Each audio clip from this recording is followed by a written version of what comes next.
So hello students, welcome back to our YouTube channel. लेके आए हैं आपके लिए एक और वीडियो। और वीडियो में जो हमारा टॉपिक हम कवर करेंगे बेटा, वो रहेगा नेट इलेक्ट्रिक फील्ड को कैसे कैलकुलेट करते हैं किसी भी पॉइंट पर। तो वहां पर जो आपके पास लॉ अप्लाई करेंगे वो लगेगा आपका प्रिंसिपल ऑफ सुपरपोजिशन। जैसे हमने कूलम्स लॉ में प्रिंसिपल ऑफ सुपरपोजिशन अप्लाई किया था बेटा, इसी तरीके से हम क्या अप्लाई करेंगे, प्रिंसिपल ऑफ सुपरपोजिशन। लेकिन इस बार हम नेट फोर्स कैलकुलेट नहीं करेंगे, हम कैलकुलेट करेंगे बेटा नेट इलेक्ट्रिक फील्ड। तो वो किस तरीके से करते हैं, सबसे पहले हम उसकी स्टेटमेंट पढ़ते हैं बेटा। स्टेटमेंट किस तरीके से है कि नेट इलेक्ट्रिक फील्ड स्ट्रेंथ, यानी कि किसी भी पॉइंट पर अगर आपको क्या निकालना है, ई नेट, किसी भी पॉइंट पर, और वहां पर क्या मौजूद है, due to a group of charges, यानी कि नंबर ऑफ पॉइंट चार्जेस ज्यादा है, इज इक्वल टू, तो वो कैसे निकलती है, vector sum of all the electric field strength. तो वहां पर मौजूद जितने भी अदर चार्जेस हैं वो क्या अप्लाई कर रहे होंगे, वो भी क्या अप्लाई कर रहे होंगे, अपने इंडिविजुअल इलेक्ट्रिक फील्ड अप्लाई उस पॉइंट पर कर रहे होंगे। तो उस पॉइंट पर जो नेट इलेक्ट्रिक फील्ड आप कैलकुलेट करोगे बेटा, जितनी भी इंडिविजुअल इलेक्ट्रिक फील्ड्स हैं, मान लो 4 चार्जेस हैं, Q1, Q2, Q3 and Q4, और पॉइंट P पर आपको क्या कैलकुलेट करना है, नेट इलेक्ट्रिक फील्ड। तो जितनी भी इलेक्ट्रिक फील्ड्स हैं, for example Q1 charge electric field बनाई E1, Q2 charge electric field बनाई E2, और Q3 चार्ज ने सिमिलरली इलेक्ट्रिक फील्ड बनाई E3, और Q4 ने बनाई इलेक्ट्रिक फील्ड E4। तो इन सब का आपको सम करना है, और सम करते वक्त आपको याद रखना, आपको एल्जेब्रिक सम नहीं करना बेटा। यहां पर भी आपको कौन सा सम करना है, वेक्टर सम। वेक्टर सम क्यों करना है, क्योंकि हम कैलकुलेट कर रहे हैं नेट इलेक्ट्रिक फील्ड, और इलेक्ट्रिक फील्ड आप सबको पता है एक वेक्टर क्वांटिटी है जिसके पास मैग्नीट्यूड भी है बेटा और डायरेक्शन भी है। तो उसको अगर मैं मैथमेटिकल फॉर्म में लिखता हूं तो इस तरीके से लिखना पड़ेगा कि जो ई नेट आएगी किसी भी पॉइंट पर, वो आएगी जो भी इंडिविजुअल इलेक्ट्रिक फील्ड बन रही हैं उन सबका वेक्टर सम। तो इसमें ज्यादा कुछ मुश्किल है नहीं, सिंपल सी एक डेरिवेशन है। तो डेरिवेशन स्टार्ट करते हैं। तो यहां पर मैं सबसे पहले एक एक्स वाई प्लेन कंसिडर करूंगा बेटा। ये मान लो मेरा एक्स एक्सिस मैंने अज्यूम कर लिया, ये है मेरा वाई एक्सिस, ठीक है बेटा। इनकी नेमिंग कर देते हैं। ये आपके पास एक्स एक्सिस ले लिया मैंने, ये वाई एक्सिस ले लिया, और इस पॉइंट को आप सभी को पता है क्या बोलते हैं, ओरिजिन बोलते हैं। अब मैं यहाँ पर नंबर ऑफ चार्जेस कंसिडर करूंगा एक्स वाई प्लेन में। सपोज ये मेरा चार्ज है Q1, और यहाँ कहीं चार्ज है Q2, सिमिलरली यहाँ कहीं चार्ज है Q3। ऐसे करते करते जो मेरे पास नंबर ऑफ चार्जेस है बेटा, वो मैंने ले लिए अप टू n। तो ये मेरे पास क्या हो गया, नंबर ऑफ चार्जेस। अब इन सब की पोजीशन को रिप्रेजेंट करने के लिए बेटा हम हमेशा क्या इस्तेमाल करते हैं, पोजीशन वेक्टर। तो ये मेरे पास पोजीशन वेक्टर आ गया इसके लिए, सेकंड पोजीशन वेक्टर आ गया इसके लिए, थर्ड पोजीशन वेक्टर Q3 के लिए, सो अप टू Qn के लिए। और मैं इनकी नेमिंग कर देता हूं। नेमिंग करने के लिए आपको पोजीशन वेक्टर का पता है, ओरिजिन से स्टार्ट होता है। तो ये रहेगा आपका R1 वेक्टर, यानी कि चार्ज Q1 कितने डिस्टेंस पे है, R1 vector from origin. Similar तरीके से इसको क्या मान लूंगा मैं, R2 वेक्टर, इसको मान लूंगा R3 वेक्टर, और इसको मान लूंगा बेटा Rn वेक्टर। ठीक है बेटा, इतने नंबर ऑफ चार्जेस है। अब आपको इन सभी चार्जेस की वजह से कोई एक पॉइंट पर क्या निकालना है, आपको इलेक्ट्रिक फील्ड निकालना है। तो जिस भी पॉइंट पर इलेक्ट्रिक फील्ड निकालना है, मैं यहीं कहीं एक्स वाई प्लेन में कोई भी पॉइंट ले लिया, मैंने ये ले लिया बेटा पॉइंट P। पॉइंट P पर मुझे क्या निकालना है, नेट इलेक्ट्रिक फील्ड। अब आपको ये हमेशा याद रखना, कभी भी कोई भी न्यूमेरिकल आए बेटा इलेक्ट्रिक फील्ड इंटेंसिटी का, वहां पर अगर आपको कहीं पर भी नेट इलेक्ट्रिक फील्ड निकालना है, तो एक बात हमेशा याद रखना कि आप जिस भी पॉइंट पर इलेक्ट्रिक फील्ड निकाल रहे हैं वहां पर अपनी तरफ से एक टेस्ट चार्ज एज्यूम कर लो। अब टेस्ट चार्ज के बारे में सारी जानकारी आपको पिछले वीडियोस में मिलेगी कि सोर्स चार्ज क्या होता है और टेस्ट चार्ज क्या होता है। ये जितने भी मैंने Q1, Q2, Q3 so up to Q1 लिए हैं, ये सभी क्या बेटा आपके पॉइंट सोर्स चार्जेस। और जिस पॉइंट पर मेरे को इलेक्ट्रिक फील्ड कैलकुलेट करना है, वहां पर मैंने क्या एज्यूम करा है बेटा, एक टेस्ट चार्ज। अब टेस्ट चार्ज एज्यूम कर लिया, तो टेस्ट चार्ज का भी कुछ पोजीशन होगा यहां से।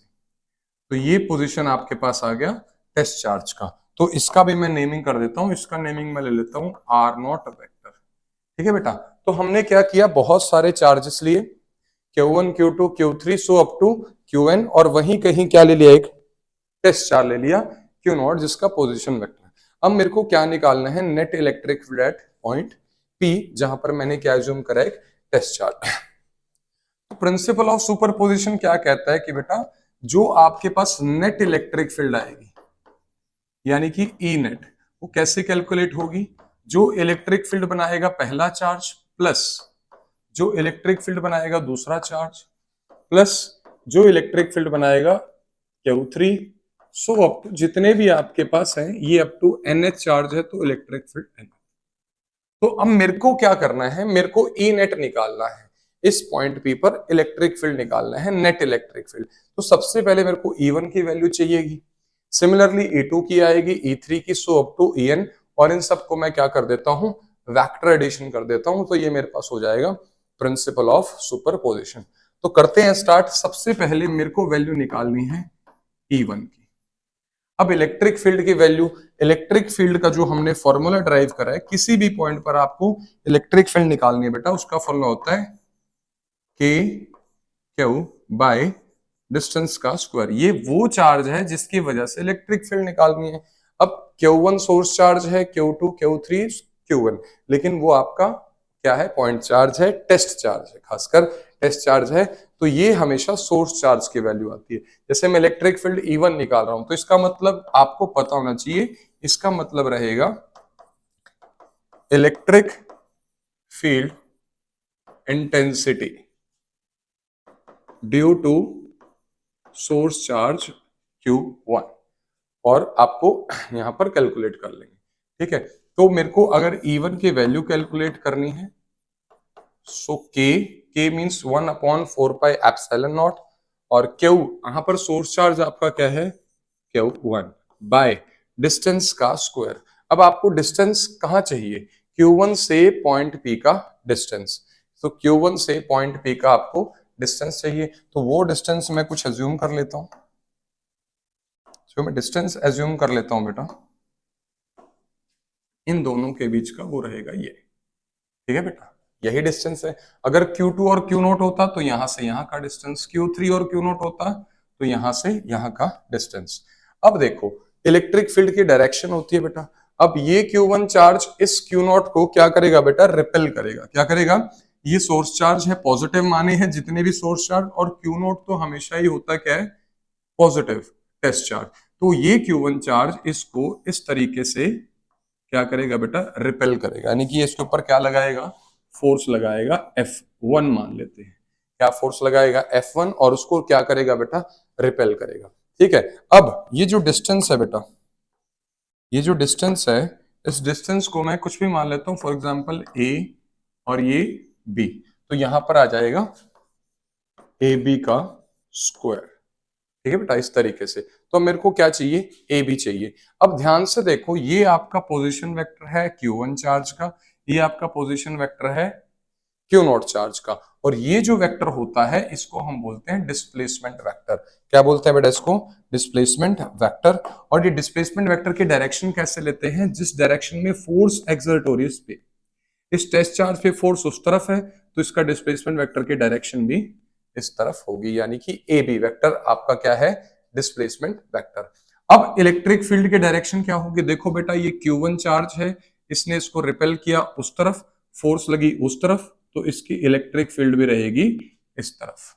तो इस तरीके से हम क्या कैलकुलेट करेंगे, नेट इलेक्ट्रिक फील्ड। तो अब मेरे को क्या चाहिए, ए बी का स्क्वायर। अब इसमें आपको बेटा जरूरत पड़ेगी वेक्टर्स की नॉलेज की। अब आपको एक ट्राइंगल दिख रहा होगा OAB ट्राइंगल, ठीक है बेटा, इसको मैं बाहर ड्रॉ कर लेता हूं ताकि आपको दिक्कत ना आए। तो ये मैंने मान लिया R1 वाला वेक्टर, ये मैंने मान लिया R0 वाला वेक्टर, और ये मैंने मान लिया AB वाला वेक्टर। इसको नेमिंग कर देते हैं OAB, ठीक है बेटा। ये क्या था आपके पास, R1 वेक्टर, ये है R0, और ये है क्या आपके पास R वेक्टर, जिसको मैं क्या बोलता हूं, डिस्प्लेसमेंट वेक्टर। तो आपको समझ में आ गया होगा कि मैंने कौन सा ट्राइंगल को भी बाहर निकाला है। तो मैंने इस ट्राइंगल को बाहर निकाल दिया। अब मैं यहाँ पर triangles law of vector addition लगाऊंगा। ट्राइंगल्स लॉ क्या कहता है कि जो भी दो वेक्टर सेम ऑर्डर में हैं, सेम ऑर्डर में कौन कौन से हैं, R1 वेक्टर और R वेक्टर। सेम ऑर्डर आपको ऑलरेडी बताया गया है, जिसका हेड से टेल मिले वो दो वेक्टर क्या होते हैं, सेम ऑर्डर में। और ये वाला आपके पास रिजल्टेंट वेक्टर है जो अपोजिट ऑर्डर में होता है। ये देखो हेड से हेड मिल रहा है, टेल से टेल, तो ये ऑपोजिट वेक्टर में, ऑपोजिट ऑर्डर में, सॉरी।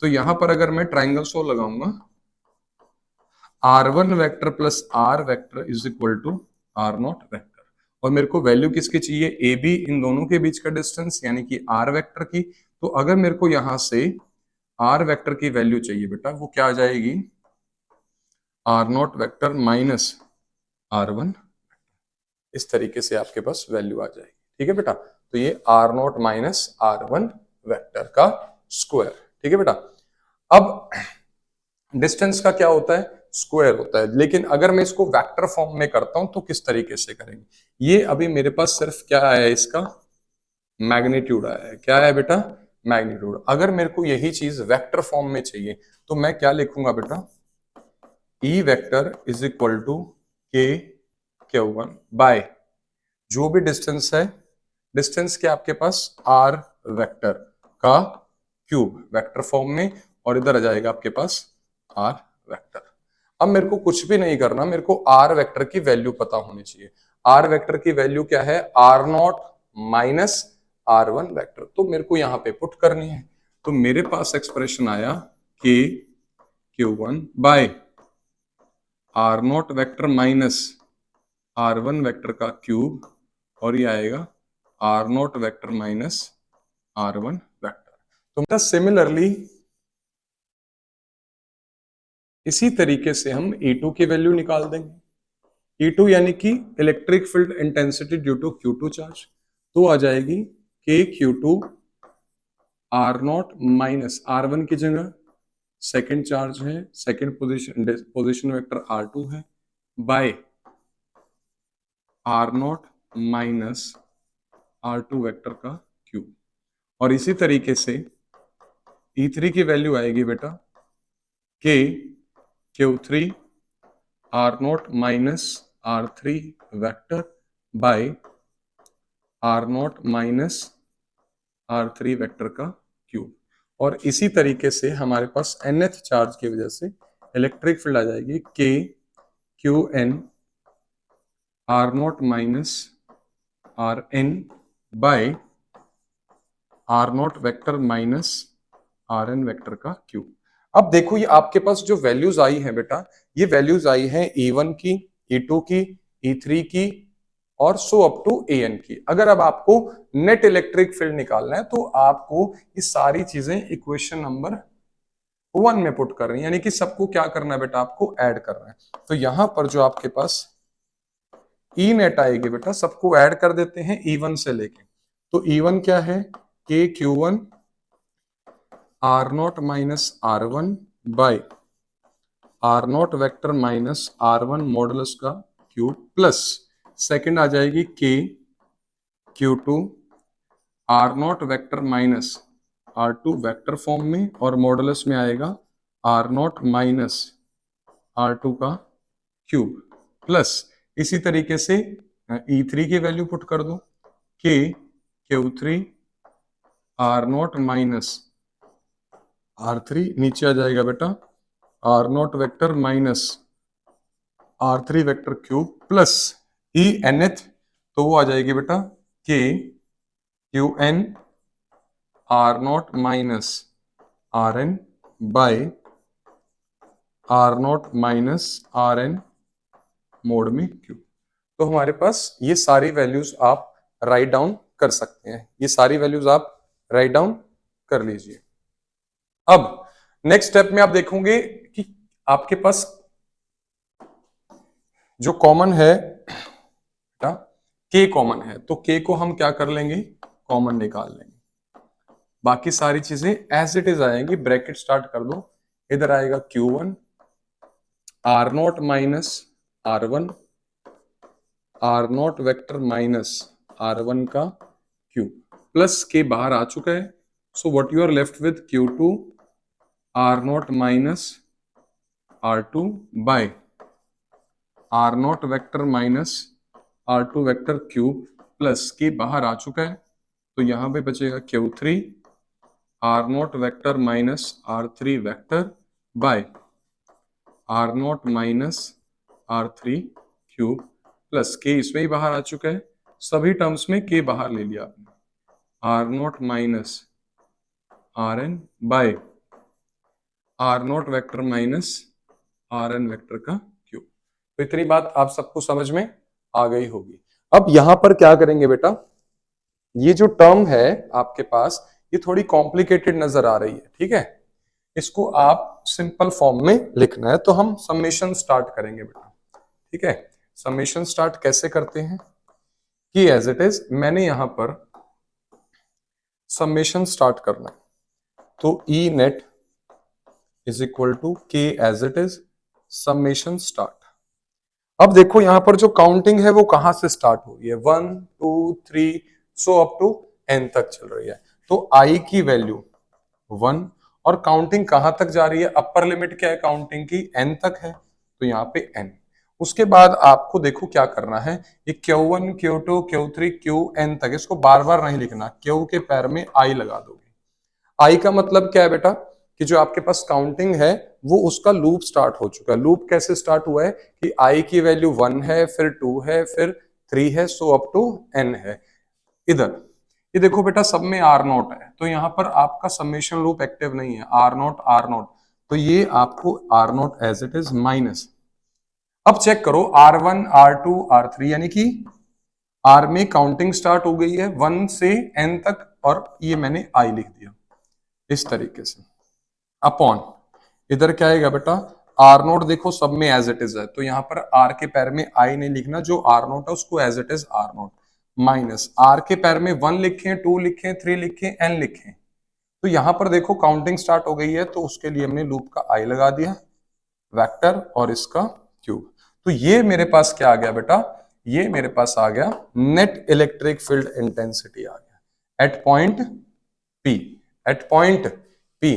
तो ये आपके पास एक फॉर्मूला आया है जो बताता है कि नेट इलेक्ट्रिक फील्ड इंटेंसिटी किसी भी पॉइंट पर किस तरीके से कैलकुलेट करते हैं, ठीक है बेटा। और यहां पर आपको पता होना चाहिए बेटा कि K का जो वैल्यू होता है 1/4 पाई एप्सिलॉन नॉट। तो ये थी डेरिवेशन जिसमें हमने समझा कि नेट इलेक्ट्रिक फील्ड किसी भी पॉइंट पर कैसे कैलकुलेट करते हैं। तो वहां पर हम इस्तेमाल करते हैं बेटा प्रिंसिपल ऑफ सुपरपोजिशन।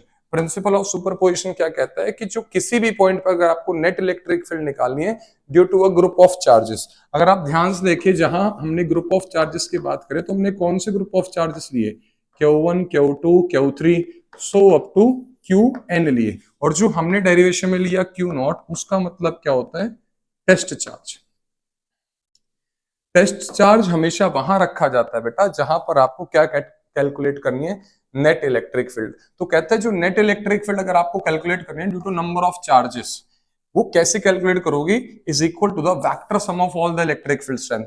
इसने कितने इलेक्ट्रिक फील्ड बनाई, E1 वेक्टर, इसने कितनी बनाई, E2 वेक्टर, और सिमिलरली इसलिए कितनी बनाई, E3 वेक्टर, और ऐसे ही इसने कितनी बनाई, En वेक्टर। इन सब का आपको हमेशा एल्जेब्रिक सम कभी भी नहीं करना है, हमेशा आपको वेक्टर सम करना है, क्योंकि इलेक्ट्रिक फील्ड इंटेंसिटी एक वेक्टर क्वांटिटी है। तो बहुत सिंपल इसकी डेरिवेशन है। अब ध्यान से आप देखिए, इसकी अगर आपको थ्योरी लिखनी है तो किस तरीके से लिख लेंगे। तो सबसे पहले हम क्या लिखेंगे, consider n number of charges, जैसे कि Q1 Q2 Q3 Q4 so up to Qn, और उनका पोजीशन वेक्टर। पोजीशन वेक्टर जैसे Q1 के लिए क्या है, R1 है, Q2 के लिए R2 है, Q3 के लिए R3 so up to Qn, और ये XY प्लेन में है। कंसिडर अ पॉइंट, इस पॉइंट बी पे मान लो आपका, इस पॉइंट पी पे, सॉरी इस पॉइंट पी पे या बी पे, सॉरी यहाँ पर बी नहीं लिखना या पी लिख लेना, एक ही चीज है, तो मैं पी को रहने देता हूं। पॉइंट बी पर मैंने क्या मान लिया बेटा, एक टेस्ट चार्ज। तो यहाँ पर ये और करेक्शन कर लेना कि जो आपने पॉइंट पी लिया था उसको पॉइंट पी मत लेना, यहाँ पर ये मैंने ले लिया पॉइंट बी पॉइंट, यहाँ पर क्या एज्यूम किया था मैंने, एक टेस्ट चार्ज, ठीक है। तो एक पॉइंट बी ले लिया जहां पर मैंने क्या रखा है बेटा, टेस्ट चार्ज Q0, वहां पर आपको क्या कैलकुलेट करना है, इलेक्ट्रिक फील्ड। तो जितने भी चार्जेस है सब चार्जेस अपने आसपास क्या बनाते हैं, इलेक्ट्रिक फील्ड। तो आपने टोटल इलेक्ट्रिक फील्ड कैलकुलेट कर लिया। So this was the derivation of net electric field intensity due to number of charges, और ये हमने वेक्टर फॉर्म में किया है। ये डेरिवेशन कह सकते हैं कि इंपॉर्टेंट है, लेकिन इससे ज्यादा इंपॉर्टेंट रहेंगे इसके न्यूमेरिकल्स, जहां पर आपको वेक्टर लॉज का इस्तेमाल करना पड़ेगा। So thank you very much, मिलते हैं नेक्स्ट वीडियो में, ऑल द बेस्ट।